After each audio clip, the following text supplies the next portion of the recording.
пълна вълна с историята на едно младо момче, което се заяви в последния сезон на Гласът на България. Тихомир Митов стигна до финалите и макар че не победи в шоуто, продължи със собствени сили към музикална кариера. Преди време той представи първата си самостоятелна песен, в която възпяваше лятото. При нас го направи момче. Сега е готов с нова, но по-дълбока песен по действителен и много изстрадан случай, за който той сподели пред Камен Лисички.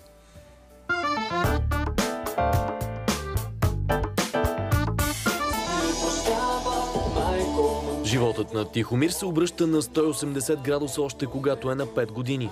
Тогава той разбира, че е осиновен. 15 години по-късно младият изпълнител решава да разкаже съдбата си в песен. В тази песен аз разказвам историята и своята съдба, затова изпитах такива трудности и все още изпитвам, изпълнявайки я. Интересна е историята около написването на фолклорната част на текста, чието дело е на квартет Славей. По това време те са на концерт, а време няма. Криси изведнъж измисли, когато чуха демото на песента на Тихомир, измисли песента, измисли мелодията, а всички останали заедно измислихме текста. И къде да се напише? Беше много интересно, защото ровим из багажът, който е за концерт. Костюми, цветя, обувки. Нямаме, не носиме тефтери. И изведнъж намерихме едно билетче за градския транспорт. Да, и ми казаха да го паза. Това е първият вариант на текста. Сино, сино, ти мой сино. Трябва да мислиме текста за майка и за син, които ще се срещнат. Днес ти прощава, майко момчето, обещи нося, ето ме тук. В припева се пее "Днес ти прощава, майко момчето". Това е тази жена, която ме е родила. Накрая в песента се казва "Мамо, аз съм тук". Мамо казвам на жената, която ме отгледа и която е моя майка. Решихме да изненадаме младия изпълнител с родителите му, които дойдоха тайно, за да чуят за първи път песента.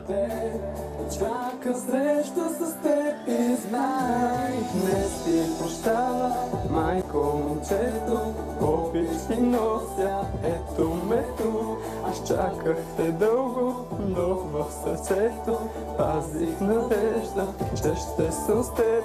Днес ти прощава, майко момчето. Вие много се развълнувахте от срещата одеве. Сега ще се разплача. Защо? Защото ми харесва каквото прави моя син. Тихомир и родителите му пазят горчив спомен от момента на болезнената истина, когато той разбира, че е осиновен. Казват му злонамерени съседи. Разбрах по много нелеп начин от съседи, от хора, на които не смятам, че имат моралното право да отнемат дълга на моите родители, те да ми кажат. Как се почувства, когато разбра? Аз се прибрах разстроен, разплакан вкъщи и попитах съответно моите родители дали това е истина. И той идва отдолу, тича по стълбите, запахтян и реве. Мамо, ще питам нещо, ма ще ми кажеш истина. Ма верно ли, мамо, сте ме осиновили? Викам, ти откъде го разбра? Така и така, викам, да, осиновили сме ти. Тогава Тихомир е още дете и не осъзнава ситуацията, но миналата година нещо в него се пречупва и решава да направи първата крачка. С помощта на приятели той започва издирването на истинските си родители и успява да се свърже със своята биологична майка във Фейсбук. Една вечер, си спомням, беше късно, в който тази жена беше страшно объркана. Тя 22 години е мислила, че аз съм починал. И със сигурност на нея не е било лесно. Беше много объркана, помоли ме за време. И доста време мина преди отново да се свържем един с друг. Трябваше и време, за да осмисли нещата, както и на мен. От притеснение младият изпълнител не спи цяла седмица преди срещата с истинската си майка. Все пак се престрашава и отива на дългоочакваната среща. Когато се срещнахме, в началото имаше едно нелепо мълчание между двамата. Съответно, просто нямаме тази близост и двамата мълчим. Беше доста емоционално. Тя се разстрои, аз се разстроих. Но нещата се получиха много добре. Тя има едно страхотно детенце, което е на 2 годинки. Тоест имаш сестра. Точно така, имам сестричка малка, която е много пъргава и ми напомня дори на мен малко на моменти, като характер. Твоята биологична майка също трябваше да присъства днес тук, но не дойде. Как се чувстваш от този факт? Ами, не бих казал разочарован, с смесени чувства. Останах разбираме и нея, всеки си има своите, как да кажа, своите приоритети и своите убеждения. Предполагам, че има основателна причина, за да не дойде. Оказва се, че малко след като забременява, биологичната майка на Тихомир е изоставена от таткото, защото той вече има друго семейство. В същото време щастието от срещата на майка и син се изпарява бързо, заради неочакваната реакция на осиновителите на изпълнителя. Те ме познават много добре, но имат вътрешни опасения, за които не мога да ги виня. Притесняват се и тук е момента да им кажа, че това са моите родители, аз нямам други родители. Тази жена може да ми е приятел, чувствам близост към нея, но не мога да я обичам по този начин, по който обичам своите родители. Много ме болеше. Направо съм ревала. Да, това не трябваше да го прави, защото аз съм му казала абсолютно всичко точно както е. И така. От какво се притеснявате най-много от тази среща, която той е направил?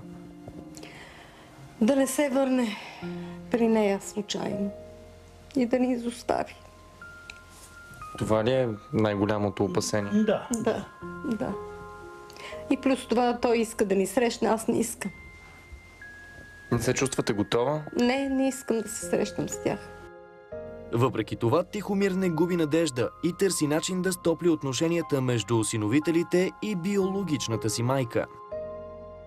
Надявам се след време да установят някакъв контакт, да намерят някаква обща приказка и съответно нашите да разберат, че тази жена не представлява заплаха за тях.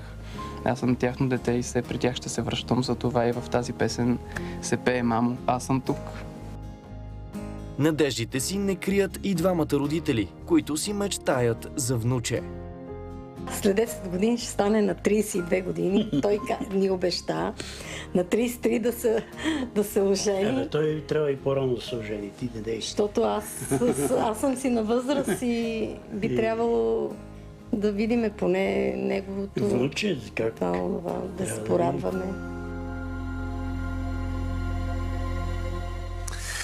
Страховете на хората, какво нещо са. Невероятна история, която всички ние като зрители и така свидетели на пътя, който Тихомир извървя в шоуто, никога не сме подозирали, че съществува.